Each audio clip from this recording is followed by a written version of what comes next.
Okay, as you come up to the end of round 42, we are ready to do our color change, and I cut my long tail of gray yarn already. Maybe a little short, but I'm sure it will be okay. You can leave a longer tail if you want to be completely short. So as you see here, I have one stitch left of round 32, and I'm gonna do my color change in this stitch. So I'm gonna insert my hook into here and pull up a loop, but I'm not gonna finish it.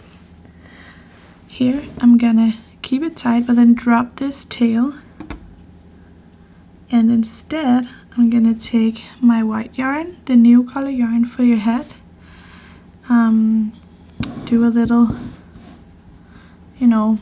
loop around it and pull that through the 2 stitches and pull it a little tight here.